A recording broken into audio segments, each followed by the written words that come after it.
हाँ जी, सभी को नमस्ते जी, सारियानो सत श्री अकाल जी। I hope all my dear students that you all will be fine, hale and hearty, pretty well. I am also hale and hearty, तो मैं भी अच्छा हूँ। और आइए शुरू करते हैं आज का टॉपिक। और आज हमारा जो टॉपिक है उसका नाम है वॉइस। वॉइस चैप्टर आप लोगों ने पहले छोटी क्लासेस में बहुत बार पढ़ा होगा। वॉइस चैप्टर जो है, वॉइस टॉपिक, ये दो तरह का होता है वॉइस। एक होता है एक्टिव वॉइस और दूसरा है पैसिव वॉइस। एक्टिव वॉइस को हम लोग कहते हैं कर्तृवाच्य, यानी कि ये कर्ता, कर्तृवाच्य है ना, कर्ता। कर्तृ कैसे बना? कर्ता से। यानी कि ये जो एक्टिव वॉइस है ना, ये कर्ता पर यानी कि सब्जेक्ट पर ज़्यादा जोर देता है। और दूसरा है पैसिव वॉइस। पैसिव वॉइस को हम कहते हैं कर्मवाच्य। कर्मवाच्य यानी कि ये कर्म पर, कर्म यानी कि ऑब्जेक्ट पर ज़्यादा ध्यान देता है कि ऑब्जेक्ट किस तरह का है, कैसा है, ऑब्जेक्ट पर ये ज़्यादा फोकस करता है। तो आइए देखते हैं कैसे रहता है इन दोनों का सेगमेंट कैसा रहता है। तो देखो, वॉइस चैप्टर है, एक्टिव वॉइस ये रहा। एक्टिव वॉइस में अब तक की मेरी वीडियोस में आप लोग जिस तरह से जनरल फॉर्मूला देखते हो ना, कि पहले सब्जेक्ट, सब्जेक्ट के बाद हेल्पिंग वर्ब, हेल्पिंग वर्ब के बाद मेन वर्ब, मेन वर्ब के बाद ऑब्जेक्ट, ये जो एक सेगमेंट आप देखते हो, ये जो एक फॉर्मूला आप देखते हो, ये सेम फॉर्मूला यहाँ पर फॉलो हो रहा है। देखो, आप देख सकते हो, सबसे पहले सब्जेक्ट, क्योंकि इसको कहते हैं कर्तृवाच्य। कर्तृवाच्य यानी कि कर्ता पर सबसे ज्यादा जोर देता है। कर्ता यानी कि काम को करने वाला, यानी कि कोई काम है, उस काम को किसने किया, ये बात सबसे ज्यादा इंपॉर्टेंट हो जाती है एक्टिव वॉइस के सेंटेंस में। इसलिए सबसे पहले क्या आता है? सब्जेक्ट। सबसे पहले क्या आ जाता है? सब्जेक्ट आ जाता है। और फिर उसके बाद क्या है? Helping verb, main verb, object, as usual, जैसा पहले भी आप लोगों ने फार्मूले पढ़ रखे हैं ये। और देखो, इसमें क्या है? कर्ता यानी कि डूअर पर जोर देता है कि काम किसने किया। मतलब ये चीज बहुत इंपॉर्टेंट हो जाती है इसके लिए कि आखिर वो करने वाला है कौन, वो पर्सन कौन है जिसने वो काम किया। ठीक है, इसके लिए हम लोग एक्टिव वॉइस देखते हैं। और पैसिव वॉइस क्या करता है? पैसिव वॉइस में सबसे पहले ऑब्जेक्ट आ जाता है। एक्टिव वॉइस में सबसे पहले क्या आता है? सब्जेक्ट, जो काम को करता है। और पैसिव वॉइस में सबसे पहले क्या आ जाता है? ऑब्जेक्ट, जिस पर उस काम का प्रभाव हो रहा होता है, जो खुद उस एक्शन से प्रभावित हो रहा होता है, उस ऑब्जेक्ट को हम सबसे पहले ले आते हैं, सब्जेक्ट की जगह पर ले आते हैं। और देखो, उस ऑब्जेक्ट के बाद फिर हेल्पिंग वर्ब लग जाएगी, हेल्पिंग वर्ब के बाद मेन वर्ब आ जाएगी। और ये मेन वर्ब पैसिव वॉइस में, पैसिव वॉइस को हम कर्म वाच्य कहते हैं, यानी कि कर्म पर, कर्म यानी कि ऑब्जेक्ट पर, ऑब्जेक्ट पर ज्यादा फोकस करता है। और ध्यान रखना, पैसिव वॉइस में मेन वर्ब, वर्ब की थर्ड फॉर्म लगती है। जी हाँ, 99%, कितना? 99% क्या होता है कि पैसिव वॉइस में मेन वर्ब जो है वो वर्ब की थर्ड फॉर्म ही लगती है। कोई 1%, कोई शायद ऐसा कोई केस होगा जहां पर हम देखेंगे कि वहाँ थर्ड फॉर्म की अलावा कोई और भी वर्ब आ रही है। वो बहुत ही रेयर, बहुत ज़्यादा रेयर चांस है। आपने यही ध्यान रखना है कि पैसिव वॉइस में मेन वर्ब कौन सी आती है? वर्ब की थर्ड फॉर्म। और मेन वर्ब में वर्ब की थर्ड फॉर्म लगाने के बाद प्लस बाय, बाय के बाद जरूरी नहीं है हर बार बाय ही लगेगा, बाय की जगह कभी कभी टू भी लग जाता है। कहाँ बाय लगाना है, कहाँ टू लगाना है, या कहाँ इन दोनों के अलावा कुछ और लगाना है, ये अलग अलग कंडीशंस पर डिपेंड करता है। ठीक है, लेकिन मैक्सिमम हम लोग बाय लगाते हैं। बाय के बाद सब्जेक्ट आ जाता है, यानी कि किसने इस काम को किया, वो पर्सन यहाँ पर इंपॉर्टेंट नहीं है, इसलिए यहाँ पर सब्जेक्ट को एंड में रखा जाता है। लेकिन एक्टिव वॉइस में क्या है? सब्जेक्ट ज्यादा इंपॉर्टेंट है, अभी किसने वो काम किया, वो पर्सन ज्यादा इंपॉर्टेंट है। यही फर्क है एक्टिव और पैसिव में। लेकिन इन दोनों में एक सिमिलैरिटी है, इन दोनों में एक सिमिलैरिटी है। क्या? कि एक्टिव हो या पैसिव हो, दोनों ही सेंटेंसेस में कोई ना कोई एक्शन जरूर हो रहा होगा, कोई ना कोई एक्शन जरूर हो रहा होगा।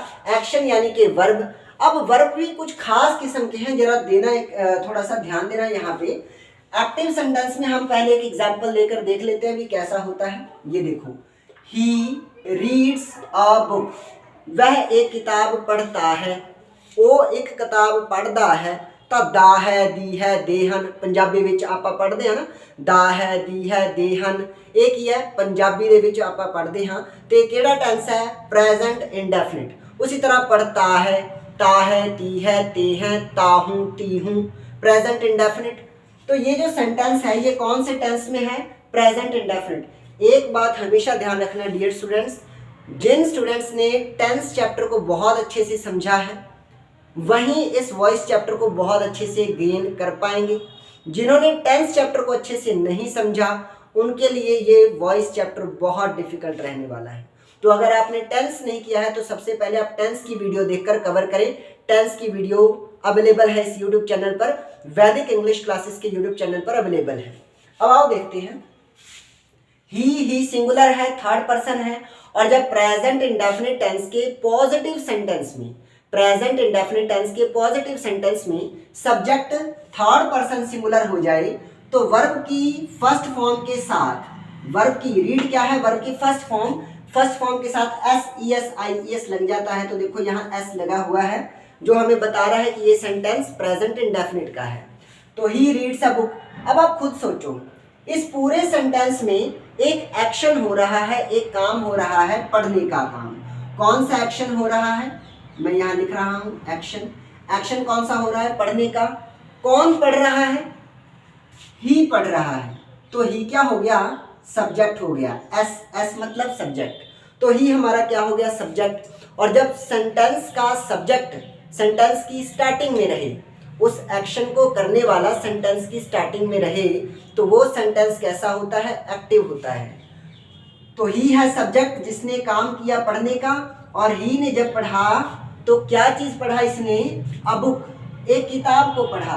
तो ये जो बुक है ये प्रभावित हुई इसके पढ़ने से, तो बुक क्या हो जाएगी, ऑब्जेक्ट। ऑब्जेक्ट किसको कहते हैं, जो सब्जेक्ट के एक्शन से प्रभावित हो, जो सब्जेक्ट के काम करने पर प्रभावित हो, उसे क्या कहते हैं, हम ऑब्जेक्ट कहते हैं। तो ओ बी जे मैंने यहाँ पर मेंशन कर दिया है, ऑब्जेक्ट कहते हैं। Wait a minute. हाँ जी, आओ देखो, तो बुक हमारा क्या हो गया, ऑब्जेक्ट हो गया। तो यहाँ से हमें क्या पता चला कि जो ऑब्जेक्ट है वो एंड में है, यानी कि जो चीज़ प्रभावित हो रही है वो एंड में है, लेकिन जिसने प्रभावित किया यानी कि जो सब्जेक्ट है काम करने वाला वो स्टार्टिंग में है। तो सेंटेंस कैसा है, एक्टिव। अगर इसी एक्टिव सेंटेंस का मुझे पैसिव बनाना पड़ जाए तो आओ देखते हैं इसका पैसिव कैसे बनाया गया है। देखो, पैसिव में हमें क्या चाहिए, सबसे पहले ऑब्जेक्ट। पैसिव में फार्मूला क्या है, पहले ऑब्जेक्ट चाहिए। ऑब्जेक्ट मतलब जो प्रभावित हो रहा हो। तो प्रभावित क्या हो रही है, अ बुक, बुक प्रभावित हो रही थी तो पहले हम अ बुक ले आए। हाँ जी, तो आओ देखते हैं, यहाँ पर लिखा हुआ है अ बुक। अ बुक हमारी ऑब्जेक्ट है, ऑब्जेक्ट को पहले लाना है तो क्या हम ले आए, पहले अ बुक, ऑब्जेक्ट आ गया। अब मेरी बात ध्यान से सुनो, यहाँ पर लिखा हुआ है ही रीड्स अ बुक, एक किताब, सिंगुलर चीज आ गई ना। अब ये सब्जेक्ट की है तो इसे सब्जेक्ट की जगह पर है ना, है ये ऑब्जेक्ट, लेकिन किसकी जगह आया है, सब्जेक्ट की जगह आया है। तो इस सब्जेक्ट के अकॉर्डिंग ही हमने हेल्पिंग वर्ब लगाना है। एक किताब की बात हो रही थी तो हमने अ बुक लिखकर सिंगुलर इज लगा दिया। लेकिन अगर बुक्स लिखा होता, अगर ऐसे होता ना, ही रीड्स बुक्स, वो किताबें पढ़ता है, बहुत सारी किताबें पढ़ता है, तो अगर यहाँ बुक्स होता तो हम यहाँ आर लगाते। यानी कि इस चीज को देखकर हमने यहाँ हेल्पिंग वर्ब अपना लगाना होता है। यानी कि अब इस ऑब्जेक्ट को देखकर हमने ये अपना हेल्पिंग वर्ब लगाना होता है। ठीक है जी। अगर हमारा ये ऑब्जेक्ट जो सब्जेक्ट की जगह पर आया है, अगर ये सिंगुलर है तो हेल्पिंग वर्ब भी सिंगुलर। अगर हमारा यहाँ पर आने वाला ऑब्जेक्ट प्लूरल है तो यहाँ हेल्पिंग वर्ब भी प्लूरल होगा। यानी कि इसे देखकर हम यहाँ हेल्पिंग वर्ब लगाएंगे। ठीक है, तो अ बुक सिंगुलर है, हमने इस लगा दिया हेल्पिंग वर्ब। हेल्पिंग वर्ब के बाद क्या है, मेन वर्ब, और मेन वर्ब में वर्ब की थर्ड फॉर्म। तो ये जो रीड लिखा है ना, ये कौन सी फॉर्म है, वर्ब की थर्ड फॉर्म है। मैं आपको बता दूं, रीड, रेड, रेड। अब ये देखो मैंने लिखा READ, रीड, यही वर्ब की फर्स्ट फॉर्म है, यही वर्ब की सेकंड फॉर्म है, यही वर्ब की थर्ड फॉर्म है। इसकी first form, second form, third form same ही है, लिखने में सेम है लेकिन प्रोनाउंसिएशन अलग अलग होगी। Read second form, red third form भी रेड, रीड, रेड, रेड। तो बोलेंगे रेड लेकिन है ये भी रीड ही, स्पेलिंग सेम ही है रीड की। ठीक है जी। उसमें एस लगा है, वो फार्मूले के अकॉर्डिंग है, यहाँ एस हम नहीं लगाएंगे क्योंकि हमें वर्ब की थर्ड फॉर्म चाहिए, तो हमने यहाँ वर्ब की थर्ड फॉर्म लगा दी। और a book is read by, देखो लिखा था ना बाय, बाय के बाद सब्जेक्ट, बाय हिम। अब देखो जो ये बाय है ना, ये बाय क्या है, प्रीपोजिशन है। बाय क्या है, प्रेपोजिशन है और प्रेपोजिशन के बाद हमेशा ऑब्जेक्टिव केस लगता है। प्रेपोजिशन के बाद हमेशा ऑब्जेक्टिव केस। अब ही का सब्जेक्ट हमारा क्या था, यहाँ ही था। ही का ऑब्जेक्टिव केस क्या होता है, हिम होता है। ही का ऑब्जेक्टिव केस क्या होता है, हिम होता है। अगर यहाँ पर ही की जगह शी होता तो शी का ऑब्जेक्टिव केस हर लग जाता। अगर यहाँ पर ही की जगह आई होता तो आई का ऑब्जेक्टिव केस मी लग जाता। अगर यहाँ पर सब्जेक्ट की जगह दे होता तो दे का ऑब्जेक्टिव केस यहाँ देम लग जाता। अगर यहाँ पर सब्जेक्ट में ही की जगह वी होता, वी, तो यहाँ पर हिम की जगह अस लग जाता, यू एस अस। तो ये सारे subjective case, objective case, possessive case, ये सारी चीजें हम पर्सनल प्रोनाउन के चैप्टर में पढ़ते हैं, पर्सनल प्रोनाउन के टॉपिक में पढ़ते हैं। और आप लोगों को पता ही है, वैदिक इंग्लिश क्लासेस के इस यूट्यूब चैनल पर मैंने पर्सनल प्रोनाउन की वीडियो पहले ही आप लोगों को अवेलेबल करवा दी है। अगर आपने नहीं देखा है तो अभी जाएं और उस पर्सनल प्रोनाउन की वीडियो को देखें, क्योंकि इंग्लिश का सिंगल चैप्टर भी, एक भी चैप्टर आप बिना पर्सनल प्रोनाउन के पूरी तरह से कवर नहीं कर सकते। हर चैप्टर में आपको पर्सनल प्रोनाउन आएगा ही आएगा। तो सबसे पहले पर्सनल प्रोनाउन को कवर करके रखें।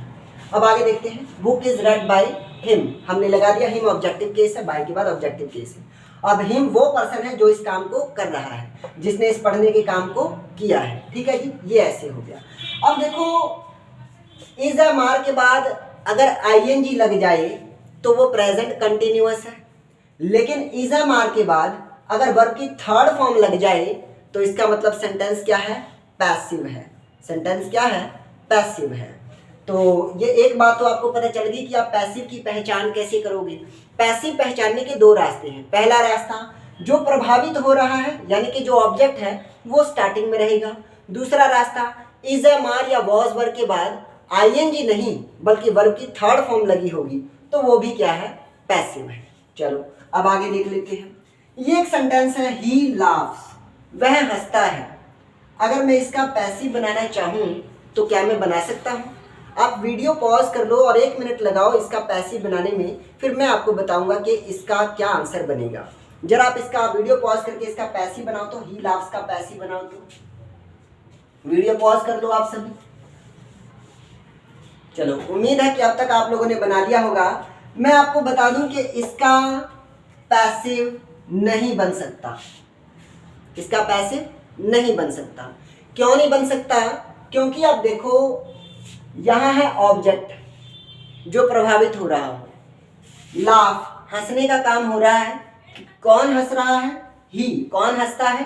ही ने हंसने का काम किया, लेकिन इसके हंसने से कौन सी चीज प्रभावित हुई? कोई चीज ऑब्जेक्ट में तो आई नहीं ना। आप पूछ कर देखो भी क्या हंसा, तो इसका कोई जवाब नहीं आएगा। अब यहाँ पूछ कर देखो, ही रीड्स, वह पढ़ता है। पूछो क्या पढ़ता है, तो जवाब मिलेगा कि किताब पढ़ता है। लेकिन अब यहाँ पूछ कर देखो ना, ही लाफ्स, वह हंसता है। पूछो क्या हंसता है, तो इसका कोई जवाब ही नहीं मिलेगा। यानी कि ये भी एक वर्ब है, लेकिन इस वर्ब को, ही लाफ्स, वह हंसता है, ये सेंटेंस अपने आप में पूरा है। इस वर्ब को आगे किसी ऑब्जेक्ट की जरूरत नहीं है। लेकिन रीड को अगर हमने लिख दिया, ही रीड्स, वह पढ़ता है, तो हमारे माइंड में क्वेश्चन रहेगा कि भाई क्या पढ़ता है, ये भी तो बताओ ना। तो वो बताना पड़ेगा, हमें ऑब्जेक्ट लाना पड़ेगा, अ बुक। यानी कि रीड ऐसा वर्ब है जिसे ऑब्जेक्ट की जरूरत है। और इस तरह के वर्ब जिन्हें ऑब्जेक्ट की जरूरत होती है, अगर ऑब्जेक्ट ना लगाएं तो उनका सेंस क्लियर नहीं होता। इस तरह के ऑब्जेक्ट को हम क्या कहते हैं, ट्रांजिटिव वर्ब। इस तरह के वर्ब को हम क्या कहते हैं, ट्रांजिटिव वर्ब। ट्रांजिटिव वर्ब, ये ट्रांजिटिव वर्ब है। और ये देखो, ही लाफ्स, वह हंसता है। पूछ कर देखो क्या हंसता है, कोई जवाब नहीं। तो इस तरह के वर्ब जिनको किसी ऑब्जेक्ट की जरूरत नहीं है, वो वर्ब जो हैं वो इंट्रांजिटिव कहलाते हैं। क्या कहलाते हैं? इंट्रांजिटिव। INTRANSITIVE, इंट्रांजिटिव कहलाते हैं। और इंट्रांजिटिव वर्ब का पैसिव नहीं बनाया जा सकता। इंट्रांजिटिव वर्ब का पैसिव नहीं बनाया जा सकता, इसलिए आपको ट्रांजिटिव और इंट्रांजिटिव वर्ब पढ़ाए जाते हैं। यही कंसेप्ट है ट्रांजिटिव और इंट्रांजिटिव में। और मेरी इस बात से आप इतना तो समझ ही गए होंगे कि पूरे के पूरे वॉइस चैप्टर में जो पैसिव सेंटेंस होंगे पूरे के पूरे वॉइस चैप्टर में जो पैसिव सेंटेंस हैं वो सारे के सारे किस तरह के वर्ब से डील करेंगे, ट्रांजिटिव वर्ब से डील करेंगे, यानी कि ऐसे वर्ब जिनके बाद हमें किसी ना किसी ऑब्जेक्ट की जरूरत होती है। ठीक है जी, तो उम्मीद है कि ये सारा का सारा कॉन्सेप्ट आपको अच्छे से समझ में आ गया होगा। और स्क्रीनशॉट अगर आप लेना चाहें तो स्क्रीनशॉट ले सकते हैं, स्क्रीनशॉट ले सकते हैं। ये हमारी पहली वीडियो है वॉइस चैप्टर को लेकर। अगर आपको ये कॉन्सेप्ट बहुत अच्छे से समझ में आ गए हैं तो आप इस वीडियो को लाइक करना बिल्कुल ना भूलें और चैनल को सब्सक्राइब जरूर करें। और अगर आपको ये वीडियो वाकई बहुत अच्छी लगी और आपको लगता है कि इन्फॉर्मेशन औरों तक जानी चाहिए तो वीडियो को शेयर करना भी बिल्कुल ना भूलें। Thank you everyone giving me your precious time. Thank you so much. जय हिंद, जय भारत।